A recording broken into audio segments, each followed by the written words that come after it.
Aduh, permainan Justin Hubner semalam, saya semakin yakin kalau ya Justin Hubner itu sebenarnya nggak layak. Mari kita bahas dari sudut pandang penikmat sepak bola, bukan pengamat sepak bola. Justin Hubner adalah salah satu pemain keturunan yang baru bergabung ya teman-teman dengan timnas Indonesia dan sekarang bermain di Liga Inggris. Dan bahkan eh, Justin Hubner ini juga udah ditarik ke tim senior Wolves.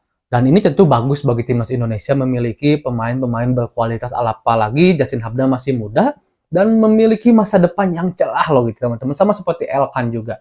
Maksud saya, Justin Hubner tidak layak adalah bukan tidak layak ada di timnas Indonesia. Sabar dulu, jangan jangan cepat emosi teman-teman. Maksud saya tidak layak jika ditempatkan sebagai gelandang. Kita akui secara overall permainan Justin Hubner bagus diposisikan sebagai gelandang bertahan walaupun kan aslinya sebagai defender ya, sebagai back gitu. Tapi back akhirnya diisi oleh Jordi Amat, Rizky Ridho, dan juga oleh Elkan Bagot kemarin. Kenapa saya bilang tidak cocok dan tidak layak? Karena Justin Hubner, ketika dia harus menyusun serangan bersama Ivar, dia terlihat seperti, maaf, plonga-plongo. Karena mungkin tidak terbiasa Justin Hubner untuk bisa mengatur ritme permainan di lini tengah dan menjadi orang yang kreatif untuk menghasilkan sebuah serangan yang baik. Berbeda dengan Ivar, berbeda juga ketika Marcelino ada di lini tengah diduetkan bersama Ivar saat melawan Libya di leg pertama.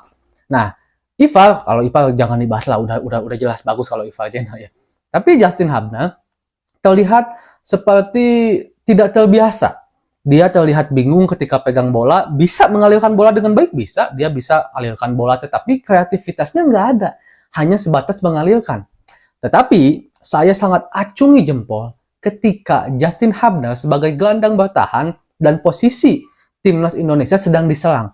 Itu yang dibutuhkan oleh timnas Indonesia. Gelandang yang seperti itu yang kita butuhkan. Gelandang yang seperti apa? Gelandang yang berani bertarung di lini tengah untuk menjadi orang pertama yang memutus serangan-serangan lawan.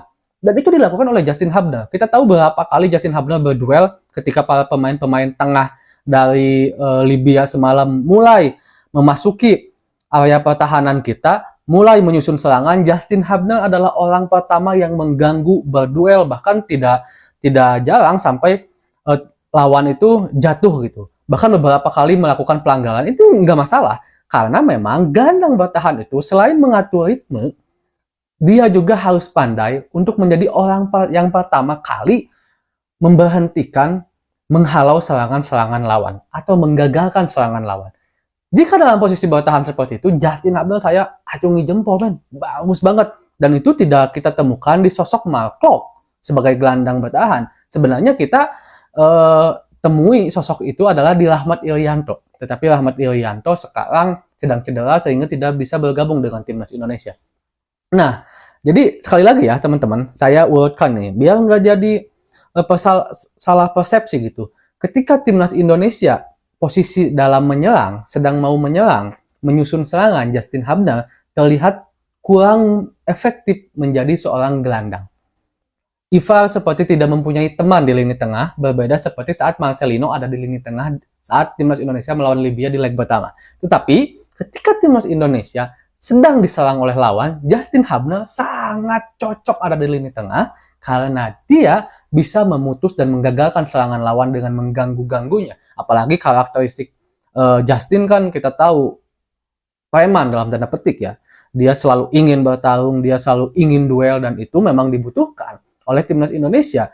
Sehingga serangan-serangan lawan terkhusus yang dimulai dari lini tengah bisa lebih mudah dipatahkan sekalipun itu harus dilanggar. Sama seperti yang dilakukan oleh Justin kemarin.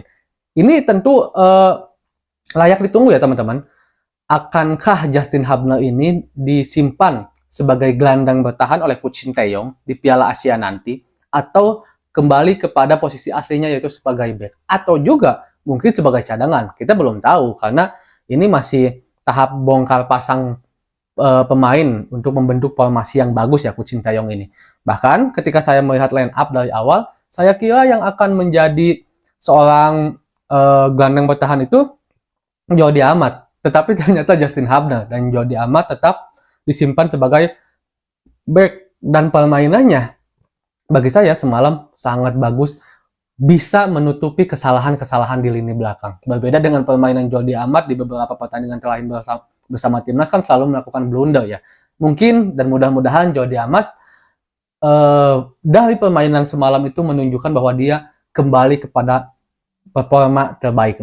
Nah, Justin Hubner ini, teman-teman, lagi-lagi saya harus katakan memang mungkin semacam nggak ada pilihan lagi di lini tengah bagi Coach Sinteyong, karena Mark Klok dianggap terlalu banyak melakukan kesalahan, bahkan bukan hanya saat pertandingan melawan Libya di leg pertama, tapi di beberapa pertandingan Mark Klok seperti kehilangan konsistensi permainan dia yang bagus. Rahmat Irianto tidak ada, Ricky Kambuaya dan Marcelino adalah gelandang yang memang cenderung menyerang gitu. Sementara jika diduetkan bersama Ivar yang harus menjadi gelandang bertahan tersebut. Nah, kemarin Ivar lebih ditarik untuk lebih didorong untuk lebih ke depan. Justin yang memang menjadi holding untuk menjadi gelandang yang lebih bertahan. Dan juga dengan formasi 3 back sepertinya itu adalah formasi terbaik ya untuk timnas Indonesia sekarang ini, karena memang ketika timnas Indonesia menggunakan formasi dicoba dengan formasi 4 back, kita seperti keropos, sangat-sangat keropos, apalagi di lini tengah seperti kehabisan orang dan kalah duel gitu. Dan itu juga tentu berpengaruh kepada back-back yang mudah diterobos pada akhirnya gitu kan. Nah, kemungkinan besar saya rasa Justin Hubner akan dipasang sebagai gelandang bertahan, menjadi pemain 11 pertama yang dipilih oleh Coach Sinteyong di Piala Asia nanti, jika melihat dari pola serangan seperti ini. Tapi ini juga belum pasti, dan kita layak tunggu saat timnas Indonesia melawan Iran nanti. Nah, saat melawan Iran saya yakin kerangka yang sesungguhnya itu kurang lebih mirip-mirip lah, walaupun semalam saat melawan Libya juga sebenarnya itu kerangka timnas Indonesia yang kurang lebih akan pemain-pemain yang ditampilkan di 11 pertama yang kurang lebih itu gitu kan. Saya juga sangat ingin melihat penampilan Sheini Fatinama dan Sandy Walsh ataupun Asnawi. Jadi formasi semalam kita hilangkan dulu mungkin Yakob, walaupun Yakob adalah permainannya bagus banget semalam. Pasanglah Sandi, pasanglah Asnawi atau di situ. Dan di kiri pasanglah Sheini Fatinama. Saya ingin lihat bagaimana permainan mereka dengan timnas yang sekarang itu, hasil tesnya di Turki. Karena mau tidak mau, suka tidak suka, melawan Irak dan melawan Jepang itu adalah permainan mereka itu bukan permainan tipe Asia Tenggara yang lebih mengedepankan permainan lari, apalagi karakteristik permainan sepak bola timnas Indonesia dari dulu, terutama pemain-pemain yang memang bermain di liga lokal, karakteristiknya ya lari-lari terus gitu kan. Sementara Jepang dan Irak, walaupun mereka bermain ataupun negara Asia, tapi permainan mereka itu udah Eropa yang dimana tenang, lebih mengedepankan possession football, lebih mengedepankan bagaimana perpindahan posisi yang baik, membuka ruang dari setiap pemain, passing-passing yang terukur gitu kan, lebih tenang. Itu seharusnya pemain yang mempunyai karakteristik seperti itu adalah Sheini Fatinama dan Sandy Walsh. Kalau Asnawi, Yakob, kita harus akui Yakob juga malam tampil bagus, Asnawi juga pemain yang bagus, tapi mereka adalah karakteristik pemain yang sering dan suka sekali lari.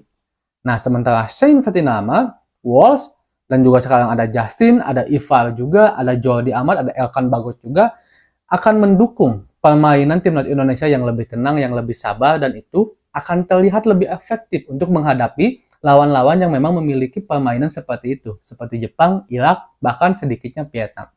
Mungkin seperti itu dulu teman-teman pembahasan kali ini, kita bahas lagi nanti tentang timnas Indonesia. Assalamualaikum.